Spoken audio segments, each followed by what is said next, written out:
네, 오늘 이 밤에 주시는 하나님 말씀 함께 나누도록 하겠습니다. 구약 성경 느헤미야서 9장 30절에서 마지막 절인 38절까지 말씀입니다. 제가 갖고 있는 성경으로는 구약 성경 740페이지 느헤미야서 9장 30절에서 38절까지입니다.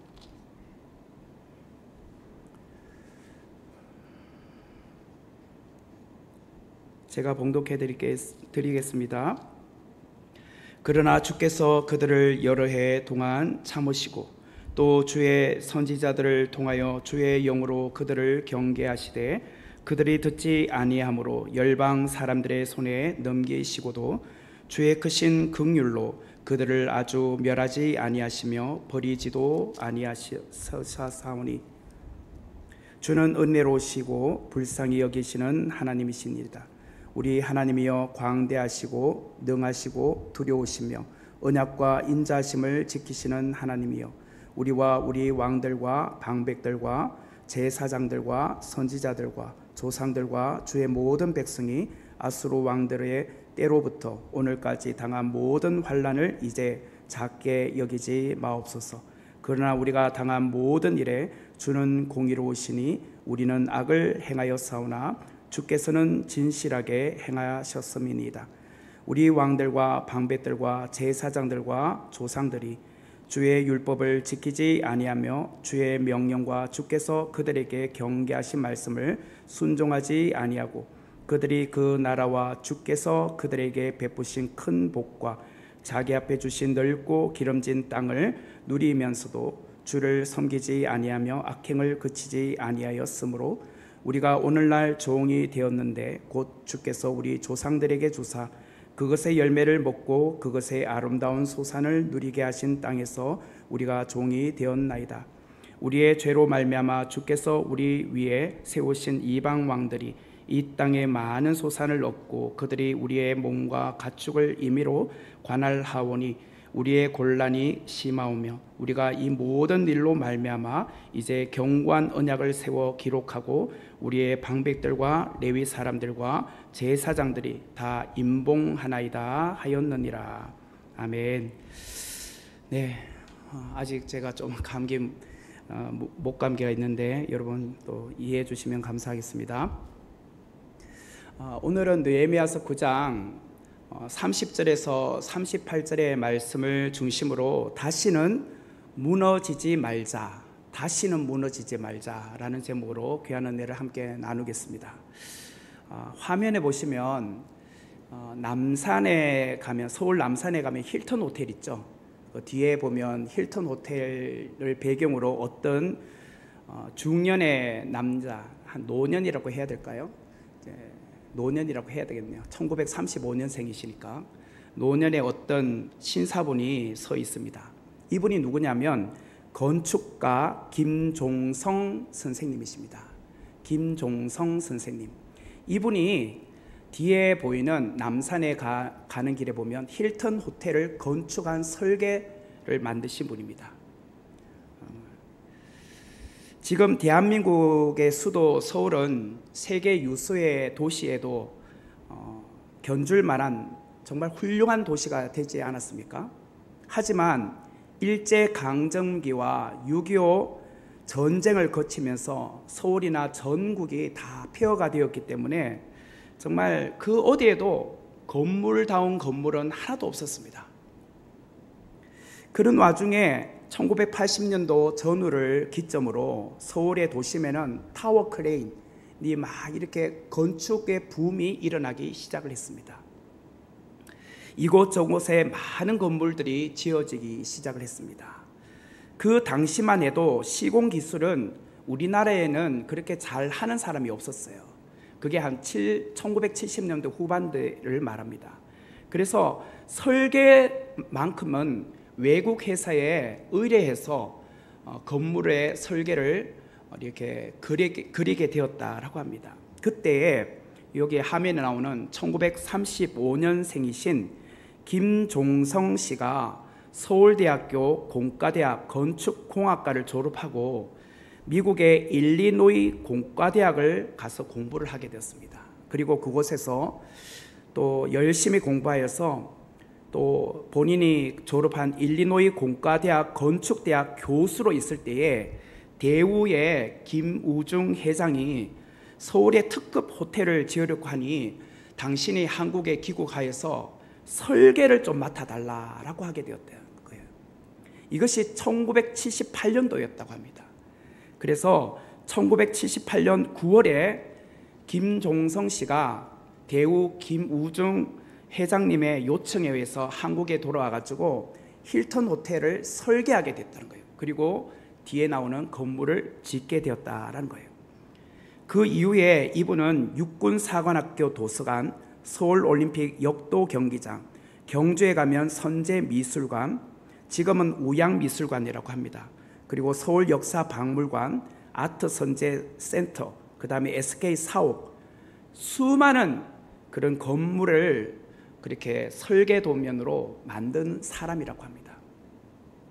어떤 기자는 이 원로가 된 건축가인 김종성 선생님에게 이런 질문을 했다는 거예요. 어떤 건물이 아름다운 건물입니까? 어떤 건물이 아름다운 건축물입니까? 제가 지금 발음이 좀 옳잖죠.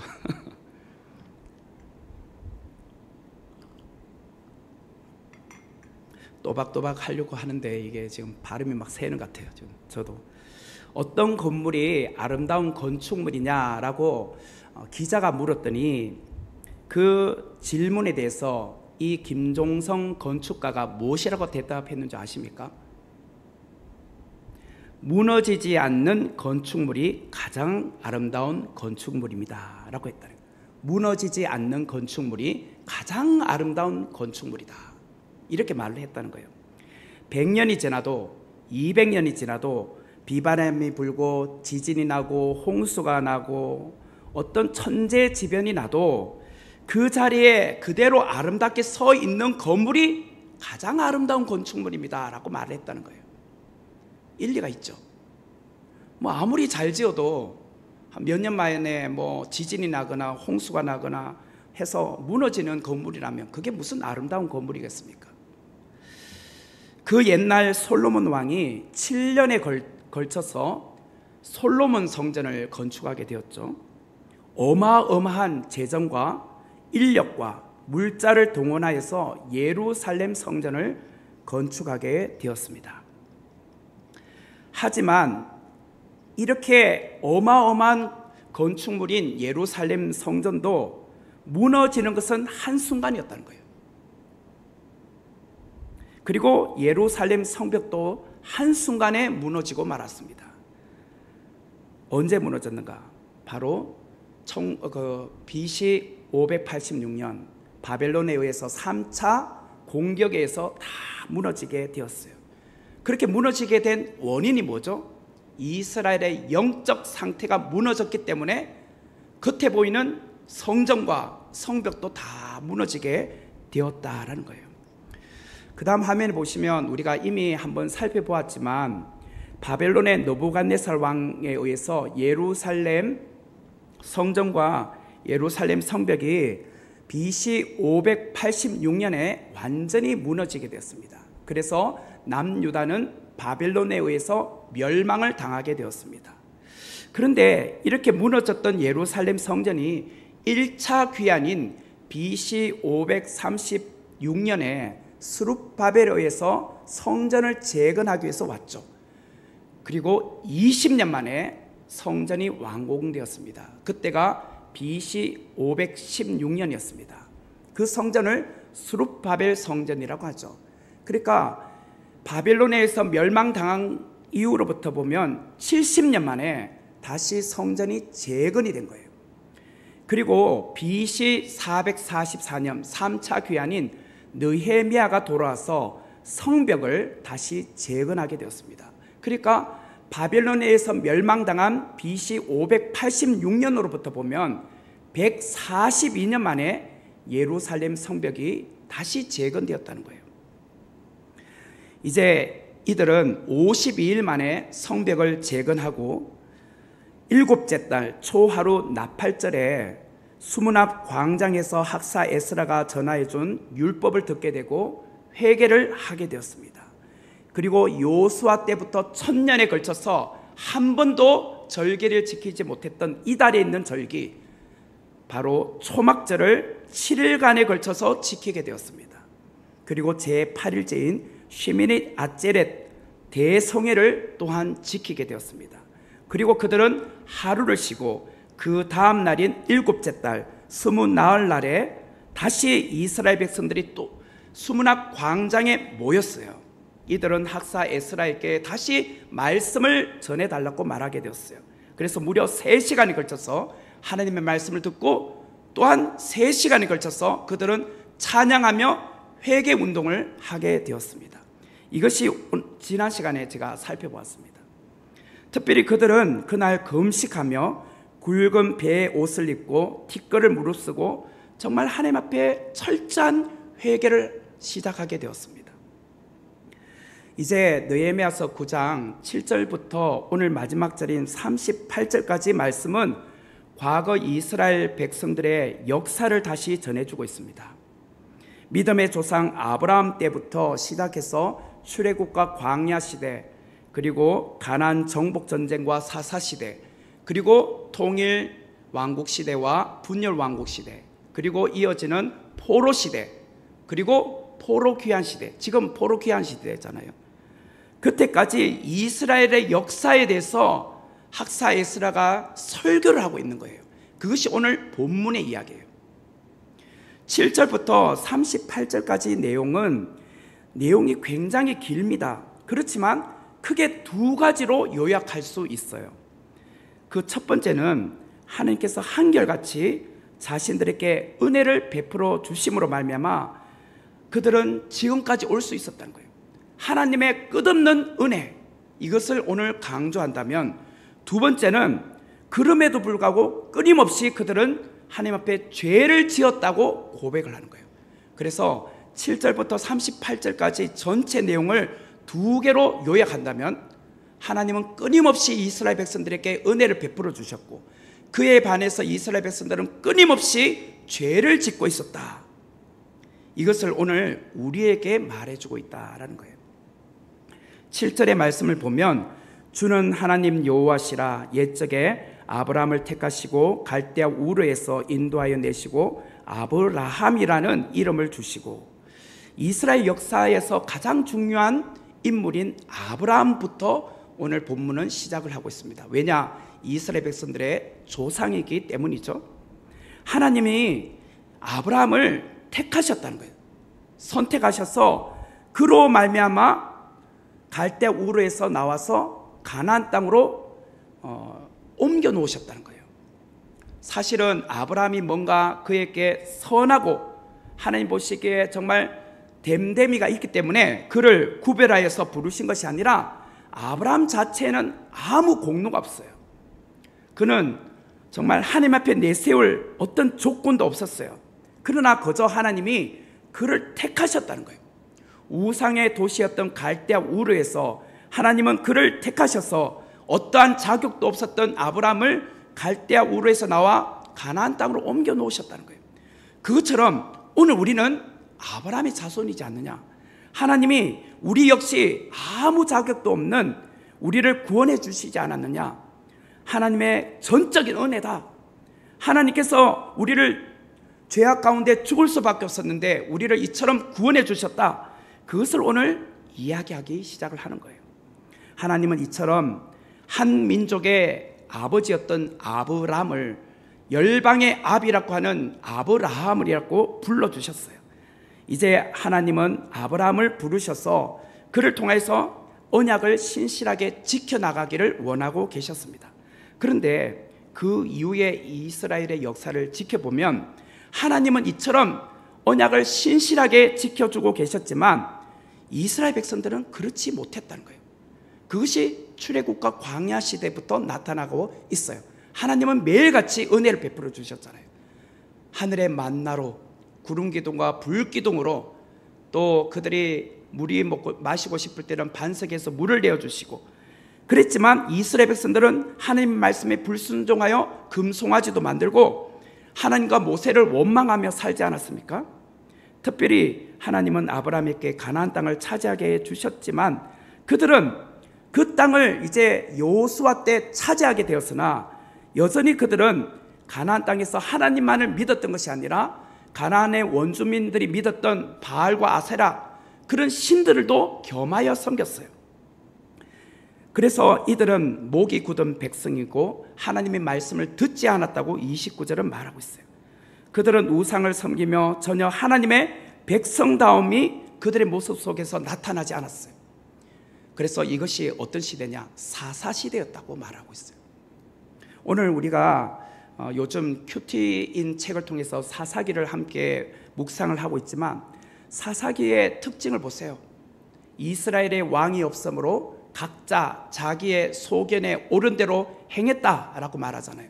각자 제멋대로 살았다는 거예요. 그 당시에 종교 지도자였던 레위인뿐만 아니라 각 지파별로 모든 사람들이 정말 옳은 인간이 없었다는 거예요. 하나님의 말씀에 의지하여 살아가는 자가 없었다고 말씀을 하고 있어요. 그러면서 30절에 보니까 이런 말이 나와요. 그러나 주께서 그들을 여러 해 동안 참으시고 또 주의 선지자들을 통하여 주의 영으로 그들을 경계하시되 그들이 듣지 아니함으로 열방 사람들의 손에 넘기시고도. 통일왕국 120년, 사울 40년, 다윗 40년, 그리고 솔로몬 40년, 이때가 통일왕국이죠. 120년 이후에 남과 북으로 나뉘어지잖아요. 그래서 북쪽은 북이스라엘, 남쪽은 남유다라고 하죠. 이렇게 그들은 또 350년이라는 시간을 보내게 됩니다. 그런데 그때마다 하나님은 선지자들을 보내셨어요. 선지자를 보내셔서 회개하라고 기회를 주셨습니다. 하지만 이스라엘 백성들은 그 선지자의 말씀을 거부했습니다. 도리어 하나님이 보내신 선지자들을 죽여버렸어요. 이것이 이스라엘 백성들의 역사였어요. 이처럼 이스라엘 백성들에게 항상 하나님의 선지자가 있었다는 사실은 우리에게 무엇을 말해주는가? 몰라서 우리가 죄를 짓지 않았어요. 이렇게 핑계거리를 만들지 않게 하기 위함이었어요. 오늘날도 하나님의 백성들이 우리에게 얼마나 많은 하나님의 말씀을 대언하는 지도자들을 세워주셨는지 몰라요. 지금 여러분들은 오늘 하나님 앞에 나와 예배를 드리고 부족한 저를 통해서 말씀을 듣고 있잖아요. 오늘 이처럼 주의 종들을 통해서 교회들마다 하나님 말씀이 선포되고 있잖아요. 그런데도 불구하고 그 어느 누구도 이 말씀을 들으려고 하지 않는 사람들이 많다는 거예요.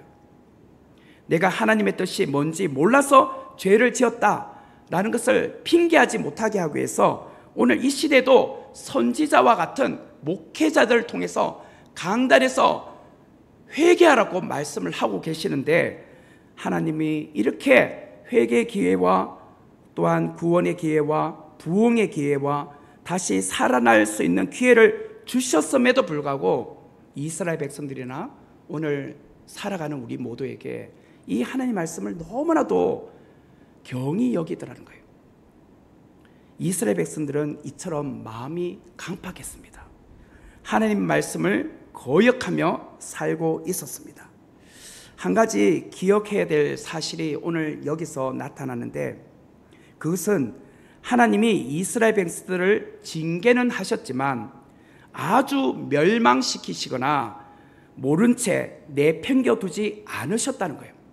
하나님께서 이스라엘 백성들을 정말 채찍으로 다시 돌아올 기회를 주셨지만 나는 이제 너희들을 내 자식이라고 부르지 않겠다라고 해서 내버리지는 않으셨다는 것이 오늘 본문을 통해서 우리가 볼 수 있는 사실입니다.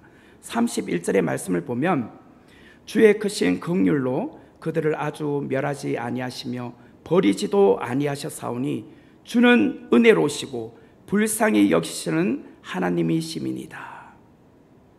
여기 보세요. 하나님의 크신 긍휼은 우리를 멸하지 아니하시고 버리지 아니하셨다는 거예요. 여러분, 만약에 우리가 하나님이 죄 지을 때마다 우리를 벌하시고 죽여버렸다면 여기서 살아남을 사람이 어디 있겠습니까? 그 오징어 게임 오징어 게임 보면 뭐 하나 실수할 때마다 거기서 살아남습니까? 바로 그 자리에서 땅 하고 다 죽임을 당하잖아요. 그것처럼 만약에 하나님이 오징어 게임에 나오는 그 사람들이었으면 우리 살아남을 사람 아무도 없을 거예요. 하나님이 이처럼 우리를 정말 끝까지 돌아오기를 기다리시는 거예요. 그래서 죽이는 것과 회초리를 때리는 것은 천지 차이가 있잖아요. 때로는 우리가 마음이 안 든다고 해서 하나님께서 너 죽일 놈, 다시는 너 얼굴 안 볼 거야 라고 하신다고 해서 하나님께서 우리 얼굴을 그 다음부터 안 보시나요?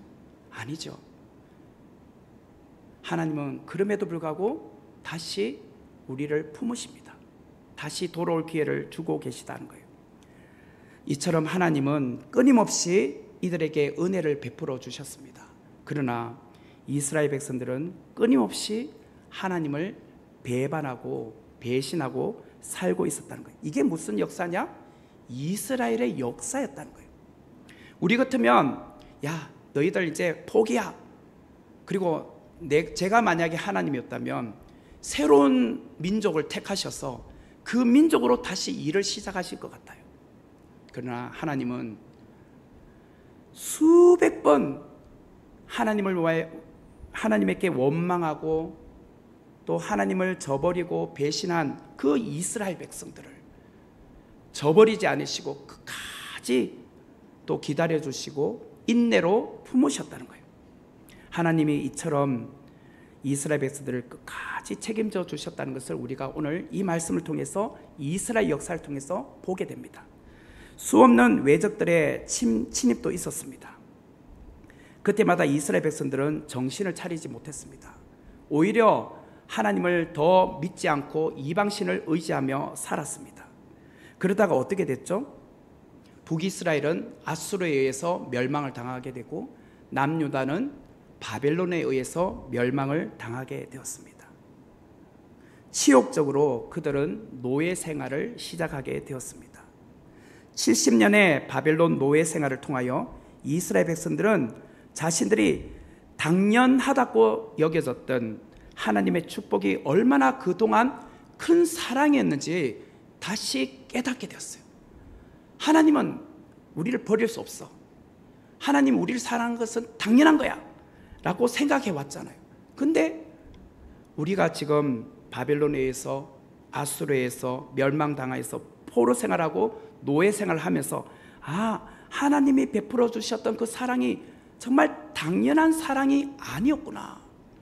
우리가 받을 만한 자격이 있어서 받는 사랑이 아니었구나 라는 것을 깨닫게 되었다는 거예요. 마치 아버지의 집을 떠난 탕자가 돼지 우리에서 그 여물을 먹으며 드디어 아버지의 집에 있었던 것이 얼마나 큰 사랑이었는지를 깨닫게 된 것처럼 이스라엘 백성들이 포로 생활하면서 하나님의 사랑을 다시 한번 깨닫기 시작하게 되었다는 거예요. 32절의 말씀을 보면 우리 하나님이여 광대하시고 능하시고 두려우시며 언약과 인자하심을 지키시는 하나님이여 우리와 우리 왕들과 방백들과 제사장들과 선지자들과 조상들과 주의 모든 백성이 아수르 왕들의 때로부터 오늘까지 당한 모든 환난을 이제 작게 여기지 마옵소서. 32절의 끝에 보면 주의 모든 백성이 아수르 왕들의 때로부터 오늘까지 당한 모든 환난을 이제 작게 여기지 마옵소서. 이스라엘 백성들은 아수르 왕에 의해서 포로로 잡혀간 이후부터 오늘 지금 포로 생활하고 있는 지금까지 우리가 겪고 있는 모든 환난에 대해서 말하고 있어요. 그러면서 이 모든 환난을 이제 작게 여기지 말라고 그들은 말하고 있어요. 지금 이스라엘 백성들이 겪고 있는 고난은요, 단지 조상들이 지은 죄 때문에 겪고 있는 고난은 아니었어요. 그동안 그들은 이렇게 생각했습니다. 우리 조상들이 하나님을 저버리지 않고 하나님을 배신하지 않고 말씀대로 살았더라면 우리가 이처럼 아수르에 의해서 바벨론에 의해서 포로로 잡혀와 고생할까? 부모 잘못 만나서 이런 거야 라고 생각해 왔잖아요. 그런데 오늘 에스라를 통해서 말씀을 들으면서 이스라엘 역사에서 쭉 내려오는 역사를 봤더니 하나님은 끊임없이 은혜를 베풀어 주고 계셨잖아요. 그러나 그때마다 이스라엘 백성들은 끊임없이 하나님을 배반했잖아요.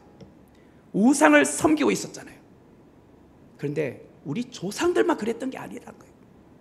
나도 그랬다는 거예요. 나도 말씀 앞에 서니까, 말씀의 거울 앞에 서니까 나도 죄인이라는 것을 여실없이 보게 되더라는 거예요.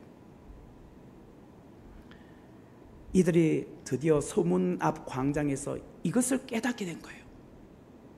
이스라엘 백성들은 마침내 1차 스룹바벨에 의해서, 그리고 2차 때는 에스라에 의해서, 3차 때는 느헤미야에 의해서 예루살렘으로 귀환해서 오늘에 이르게 되었잖아요. 이들은 정말 하나님께서 우리가 끊임없이 죄를 지음에도 불구하고 이렇게 돌아올 수 있는 은혜를 베풀어 주셨구나 라는 것을 하나님의 은혜 가운데 발견하게 된 거예요.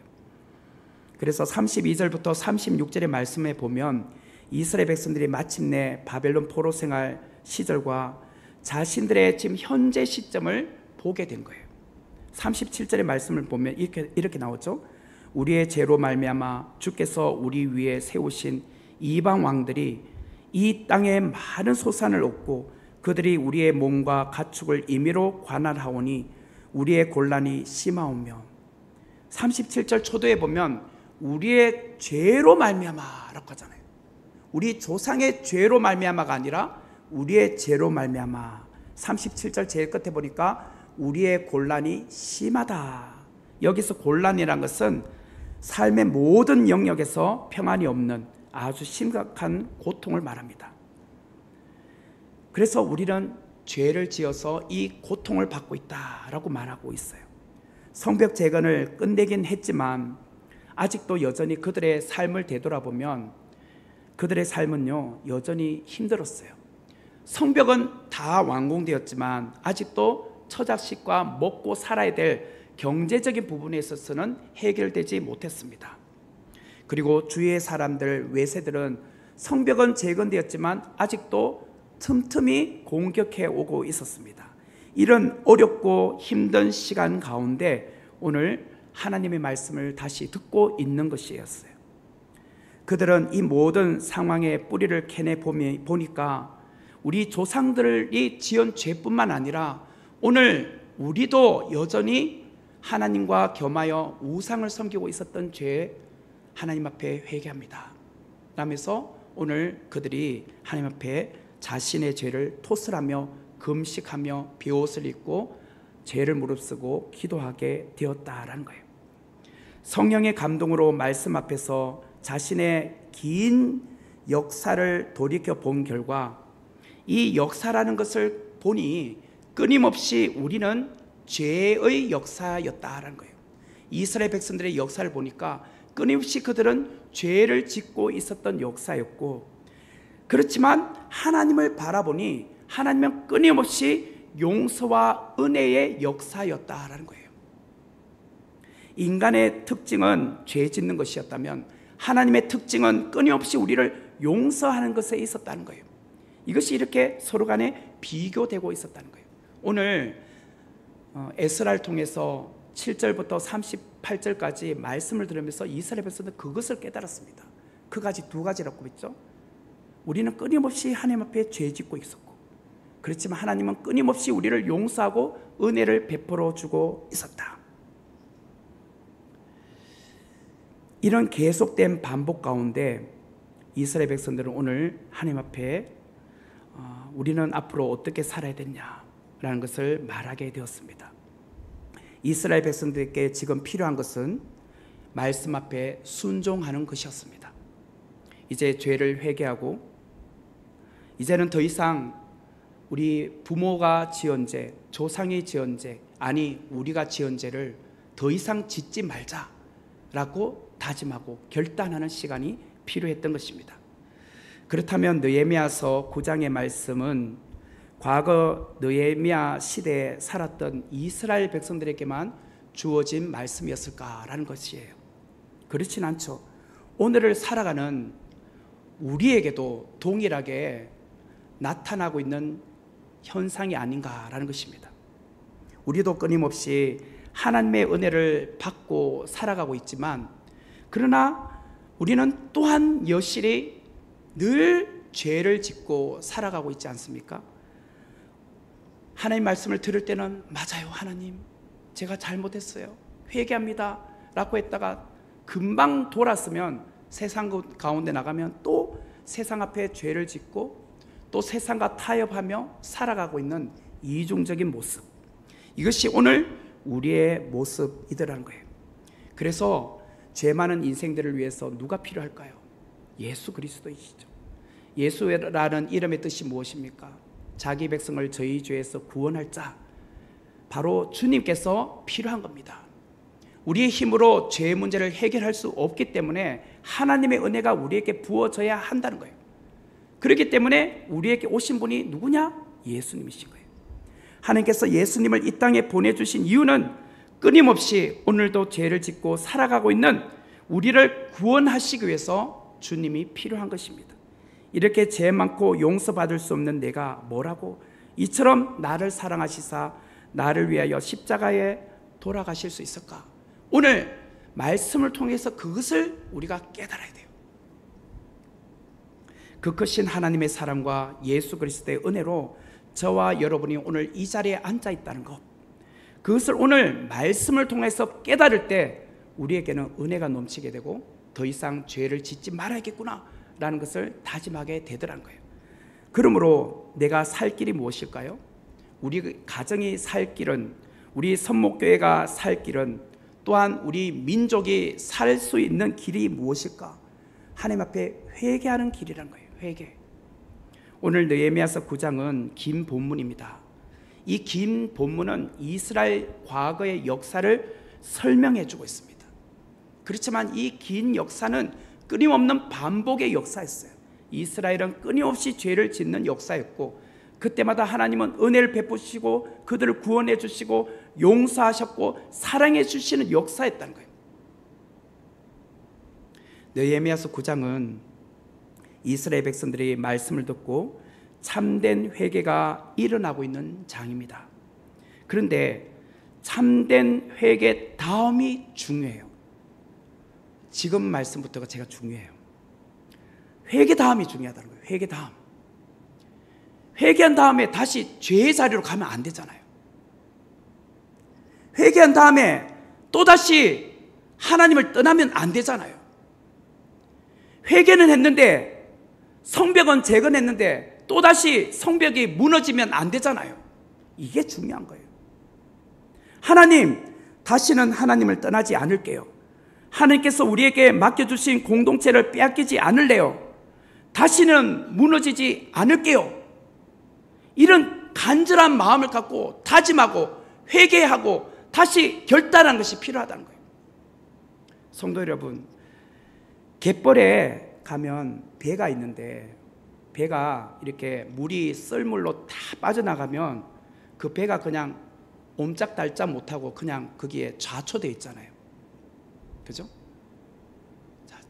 배 주인이, 야, 지금 갯벌에 배가 지금 움직이지 않고 있으니까 어떻게 하면 저 배를 끌어올릴 수 있을까 고민하고 있어요. 여러분, 그 배를 어떻게 하면 끌어올릴 수 있을까요? 갯벌일 때, 그래 썰물이 빠져나가지고 물이 없을 때 그 배를 끌어올리고 싶어. 어떻게 하면 끌어올 수 있을까요? 네? 기다린다. 그렇죠? 물이 다시 들어올 때까지 기다리는 겁니다. 밀물이 밀려올 때까지 기다리는 겁니다. 내가 용선다고 해서 되는 게 아니에요. 물이 다시 들어와서 거기 갯벌이 물로 쫙 찼을 때 결국 배가 다시 떠오르잖아요. 그때까지 기다리는 겁니다. 결국은 물이 들어와야 된다는 거예요. 물이 들어와야 된다. 이게 중요해요. 우리의 자초된 믿음을 어떻게 하면 끌어올릴 수 있을까? 제가 그 방법을 알려드릴게요.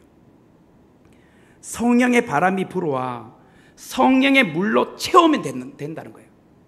성령의 바람이 불어와가지고 밀물처럼 불어와가지고 우리의 메마른 심령 안에, 좌초된 이 심령 안에 지금 영혼이 지금 다운되어서 지금 어찌할 바를 모르는, 영적으로 지금 죽어 있는 우리 영혼 안에 하나님의 성령의 바람이 불어와 그 성령의 물로 채워지면 다시 우리는 소생할 수 있다는 거예요.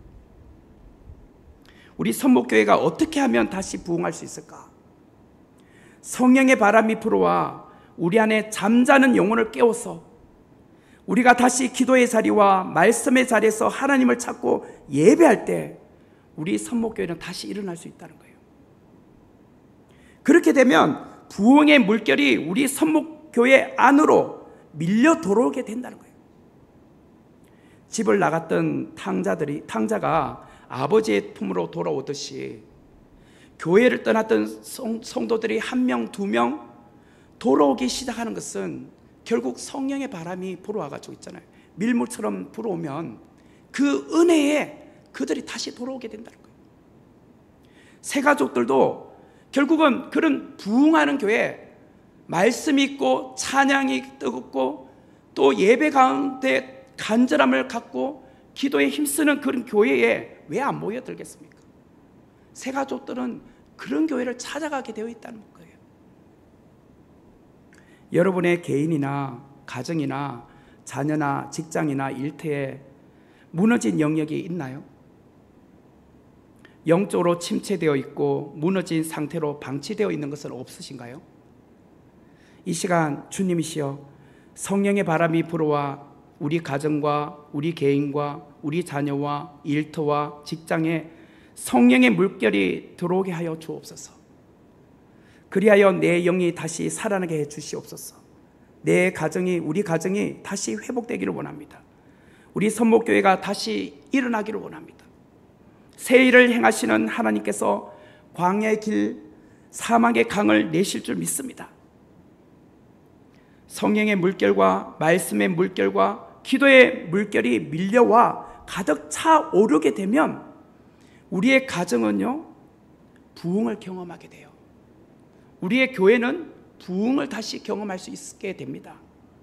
온갖 실패와 질병도 사라지게 된다는 거예요. 자녀들은 다시 꿈을 꾸기 시작하게 된다는 거예요. 제가 이번 한 주간 보시다시피 지금 목감기로 고생을 많이 하고 있습니다. 제가 기억하기로는 월요일 날이 최고로 안 좋았던 그날이었어요. 주일날 이제 오전하고 오후 예배 막 이 힘든 가운데 막 큰 소리로 말씀을 전하고 가서 아마 이제 월요일 날 되어서 더 심해진 것 같기도 하지만, 특별히 월요일 날 아침하고 점심을 못 먹었어요. 예, 새벽기도는 또 와야 되니까 이제 새벽기도 설교로 왔다가 그러고 나서 몸이 너무 아프니까 그냥 또 누웠어요. 누워서 그런데 뭐 현기증이 나고 막 토할 것 같고 막 온몸을 가누지 못하겠더라고요. 그래서 자리에 조금 앉으려면 어지러워가지고 또 이렇게 테이블에 탁자에다 이렇게 기대고 있다가 또 한참 있다가 조금 이렇게 고개 들다가 그래도 밥 먹어야지. 그래서 밥 숟갈을 한 스푼 떠가지고 입에 넣는데 안 넘어가는 거예요. 그래서 또 못 먹고 그것을 몇 번을 반복했어요. 그래서 도저히 못 먹겠는 거예요. 그래서 얼굴에 막 땀이 막 나잖아요. 그렇다고 에어컨을 켤 수도 없고 선풍기도 직접 쐬니까 또 춥더라고 또. 그래서 선풍기도 못 켜고 그래서 그냥 마룻바닥에 그냥 누웠어요. 누웠더니 다리는 찬기가 와가지고 막 달달달달 떨고 얼굴에서는 그 식은땀이 줄줄줄 흘러내렸어요. 거의 뭐 그냥 땀이 그냥 뭐 바가지만큼 이렇게 나오더라고요. 1시간 동안 누워 있었는데 축축해가 막 흘러내리고 있더라고요. 그 런닝 입었는 게 런닝이 완전 축축해졌어요. 그러면서 내일 새벽기도 갈 수 있을까? 부목사님이 계셨으면 내일 새벽기도 부탁이라도 했으면 좋겠는데 진짜 너무 간절하더라고요. 그때는. 그래도 기다려보자. 그래서 한 오후 5시가 됐어요. 오후 5시. 그때쯤 되니까 이제 조금씩 몸이 괜찮아지기 시작을 했어요. 그러면서 저는 이런 생각을 했습니다. 그 누운 가운데 괜찮아질 거야. 그래도 목사가 새벽 예배 나가서 기도해야지. 내가 여기서 무너지면 안 되지. 다시 무너지면 세우기가 얼마나 힘든데. 목사가 예배의 자리, 기도의 자리에 있는 것이 성벽을 무너뜨리지 않게 하는 거야. 무너지지 말자. 스스로를 막 결단했어요. 또 하나님 앞에 기도했어요. 하나님, 내일 새벽기도 가야 되니까 제발 좀 안 아프게 해달라고. 감기 몸살은 좀 더디 났더라도 이렇게 어지러워가지고 내일 새벽기도 못 가는 현상이 나타나지 않게 해달라고. 그런 와중에 몸이 조금씩 회복되어가지고 이번 주 한 주간 내내 5번의 새벽기도를 다 했습니다. 그리고 수요일 날 저녁 예배도 설교도 다 했습니다. 그리고 오늘 이 밤에 금요 예배 설교 준비까지 다 하고 오늘 이 자리에 서 있습니다. 평소보다는 제가 좀 행설수설하는 것 같기도 하지만 그래도 정말 정신력으로 버티면서 이 자리에 서 있습니다. 제가 무슨 말씀 드리려고 하느냐면 다시 세우는 것은 너무나도 힘들다는 거예요. 그렇지만 무너지는 것은 쉬워요. 무슨 말을 하려고 하는지 아시죠? 우리 선목교회가 막 부흥회 할 때가 있었잖아요. 그 부흥 300명, 400명, 중고등부, 주일학교 각각 한 100명씩 넘도록 그리 많은 때가 있었다고 했잖아요. 근데 무너지는 것은 한순간이에요.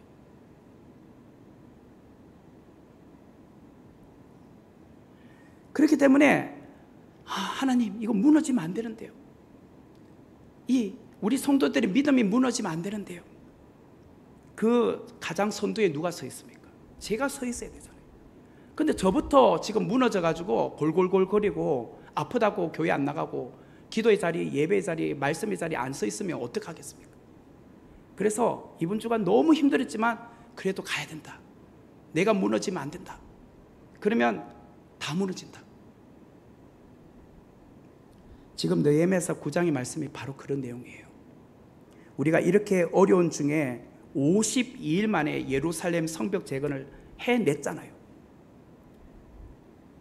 그런데 이렇게 어려운 가운데 외부의 어떤 박해와 내부의 어떤 분쟁과 문제들이 있는 가운데 느헤미야가 백성들을 동요해서 야, 우리 한번 해보자. 그러면서 오른손에는 칼을 들고 왼손에는 쟁기 들고 그렇게 밤낮 잠도 못 자고 전투복 입고 전투화 벗지 못하고 50일간 걸쳐서 결국은 해냈잖아요. 성벽을 완성해냈잖아요. 그런데 이렇게 어렵게 했는데 또다시 성벽이 무너지면 어떡합니까? 어렵게 믿음을 세웠는데 어렵게 여기까지 왔는데 우리가 또 신앙생활을 나태해서 이 믿음의 성벽이 무너지면 어떡하느냐 말이에요. 저에게는 지금 그런 간절함이 있어요. 매주일 저는 강단에서 거의 순교하면 하더라도 이 자리에 서야겠다. 그 각오로 서요. 지금 하나님, 부족한 종을 통해서 우리 선목교회 성도들의 각 10명의 성벽들이 벽돌 한 장 한 장 믿음의 벽돌들이 쌓여서 완성되기를 원합니다. 무너졌던 성벽이 다시 재건되기를 원합니다. 우리 무너졌던 자녀들의 그 신앙의 성벽들이 다시 재건되기를 원합니다. 하나님, 집을 나갔던 탕자들이 다시 돌아오기를 원합니다. 그런 간절함을 갖고 매주일 말씀을 전하고 있어요. 그렇게 일주일을 정말 피토하듯이 기도하고 있어요.